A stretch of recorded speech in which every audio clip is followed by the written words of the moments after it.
Welcome to The Holistic Entrepreneur with success coach, holistic nurse practitioner, and best-selling author, Bonnie Groessl. Bonnie shares inspirational and enlightening content to educate, empower, and facilitate well-being while nurturing the mind-body-spirit connection. This boost of positive energy will help you manage stress and make the most of your life, allowing you to thrive in the new normal. Now, please welcome the host of The Holistic Entrepreneur, Bonnie Groessl. Well, welcome everyone. This is your host, Bonnie Groessl, here at The Holistic Entrepreneur. Now, today we're going to talk a little bit more about managing the stress in your life, but more on that in just a moment. First, as always, I want to let you know how grateful I am for you sharing your valuable time with me. I know that time is our most precious asset, and I so appreciate you. So if this is your first time listening, welcome. And if you've tuned in before, welcome back. I hope that you find this will be another valuable episode with tips and insights to help you toward enhanced well-being. And I want to remind you as well that the information presented here is educational, inspirational, and motivational in nature. I want you to take what fits for you and simply let go of the rest.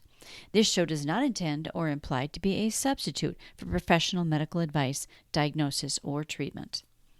Now, the other thing, as you know, that I always want to do every week when we get together is to remind you to take a moment for you. To just take a moment, and if you're able to, right now, just take a moment and stop. Stop and breathe. But breathe with intention. Notice your breath. Just stop and take a moment to notice the air coming in and the air going out. And notice you. Be grateful for life. Notice what a beautiful human being you are. You are loved. I always want to remind you to just stop for a moment and notice. Notice your breath. Notice your life force. Notice your beauty. Now, even if this is the only moment you take for yourself this week, I'm glad that you're taking it now. And that's why I do this every episode. It's so good for your well-being. The more you can do this, the better. Now, remember to check out the show page to the links that I have for you. And you can always connect with me at bonniegroessl.com and on Facebook at Coach Bonnie Groessl. And really everything that you need is pretty much there. If there's something in addition, I will always put that link in the show page for you as well. So today, I want to talk a little bit more about stress management. Now, the level of stress that we experience is directly related to our perception of whatever it is that happened and our subconscious beliefs. So I want to elaborate a little bit more on that today. Now, interestingly, medicine also uses the principle of the law of attraction, which is similar to the placebo effect. Now, many of us have heard of the placebo effect. Research uses this technique all the time in testing the effectiveness of drugs and medications. So if a patient receives a sugar pill and has the same result as the actual medication, half the people get a sugar pill or an inert pill and half get the actual medication, and then they see what their response is like. So if those patients who receive the sugar pill or the inert pill have the same result as the medication, this is called a placebo effect. Now, the individual believes that the pills that they're receiving are the actual medicine, and that's what makes it help their symptoms. So it does. Now, in the law of attraction, our thoughts sometimes create the placebo effect. Now, not as many people have heard about the nocebo effect, which is really just as powerful. The nocebo effect is really the opposite of a placebo effect. It has a negative reaction. So this can occur if someone, say, suffers from a chronic illness or some type of pain, and their healthcare provider tells them that there's nothing that can be done, and they just have to learn to live with this. They just have to learn to cope. So whether there is treatment or not, and whether a person can improve or not, the nocebo effect means that they probably won't improve because they've received that message. They believe that nothing can be done. So they've basically become hypnotized to believe that. So our thoughts become things. I want you to reflect on what it is that you think about. The life that you lead, the life that you experience, reveals the answer often. If you're happy and successful, you have thoughts of happiness and success. And if you're, wading through life through an endless stream of problems and unhappy and things always go wrong, then your thoughts might be filled with doubt and fear and anger and helplessness and pain. A positive mind expects happiness. A positive mind expects joy and blessings. If you stay positive and think joyful, uplifting thoughts, your whole being will broadcast happiness and success. And it's been proven that even health is affected in a beneficial way when your thoughts stay positive. Studies show that people who consciously make an effort to stay positive have a much more successful life and get through difficult times easier than negative people. Now, it's okay to feel worry and fear and doubt at times, but just don't stay there. You can't have positive thoughts 100% of the time. I'm not saying that that's what you should aim for. Your feelings should be honored and acknowledged, but then return to a good feeling. Focus on more positive thoughts. So stay there for a little bit, but don't live there.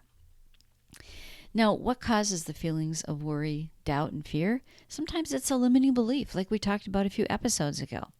This can be what keeps us stuck and holds us back from having the life we want.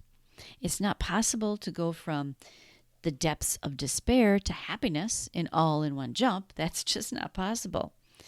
Abraham Hicks talks about a concept of simply reaching for the feeling of relief.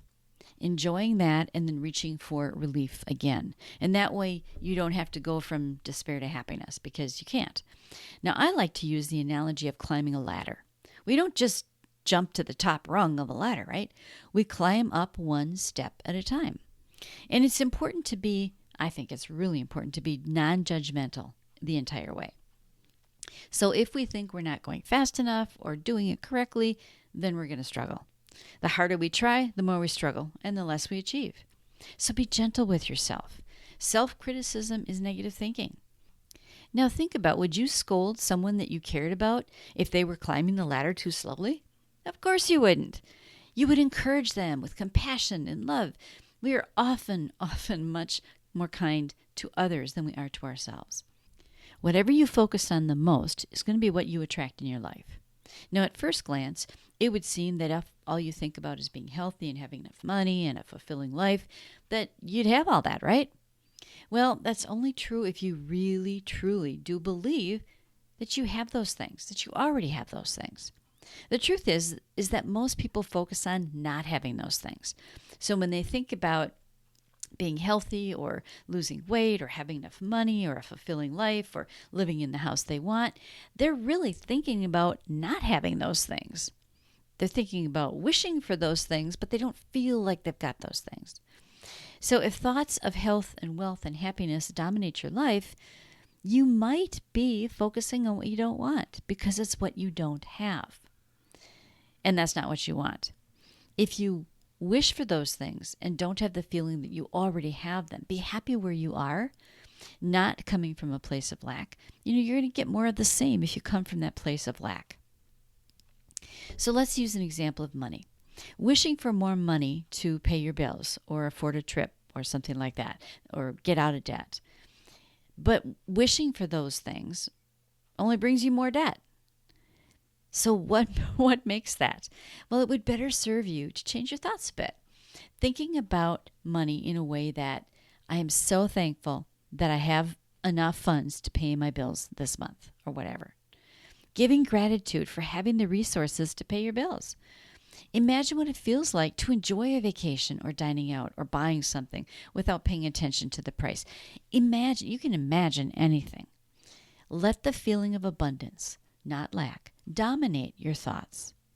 Now, I'm not saying to foolishly spend money that you don't have, but feel good about what you do have. And then let that be the source of your abundant thinking. And then imagine the rest. Pretend as if. Then you'll be attracting the money that you want. Now, abundance can be many things. We can imagine having abundance with health, relationships, general happiness. If we pretend we're already there and it feels good, that's really the best way to attract it. I always say, if you can't have positive thoughts about something, the next best thing is to not think about it at all. Some people can't. Some people say, I just can't have positive thoughts about this. I say then just take it off the radar screen. Don't think about it at all. Think about something else. Think about something that makes you feel better. The more you put your attention on what you don't want, the more you attract that into your life, and the more you will experience it. The only way to attract what you desire in life is to allow yourself to imagine what it feels like to already have it. Allow yourself to believe that you will have it, that you deserve it, and focus on those positive feelings and beliefs on a consistent basis. The law of attraction works for everything. It doesn't decide. The universe doesn't decide if we want something or not. The universe says, okay, they're thinking about it. They must want more of that. It's one or the other. So whatever you're focused on is what you're going to get more of. But you have to believe it. Now, we can use this principle if we're struggling with a relationship, job, a health issue, or whatever the case may be. It's as simple as living as though we already have what we want and feel thankful. And I realize it's hard to imagine your life being the way you want when it's not there yet. However, leveraging the power of your imagination, like we talked about earlier, is so powerful.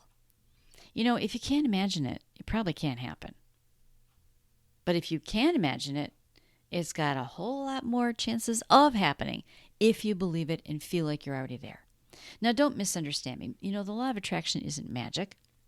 I don't mean that we can manifest material goods or personal success simply by thinking about them. Sometimes action is involved, right? However, the universe provides us what we need, the people, the methods, the opportunity to help us achieve what it is that we want. Now, hard work might be part of the equation, but maybe not. The key is for us to see opportunities and make the most of them, to be open. So your action step for this week is to notice. Notice the thoughts you have. Do you spend time in worry, doubt, and fear? Or do you truly focus on what you want and not what you don't have? Be thankful for what you have or where you are right now, and then imagine the life that you want, but feel like you really have the life that you want. So until next time, I wish you health, happiness, and abundance. I want to thank you for joining me at the Holistic Entrepreneur Show today. I know that time is our most precious asset, and so I appreciate you spending your time with me. Now, my purpose is to be of the best service to this community.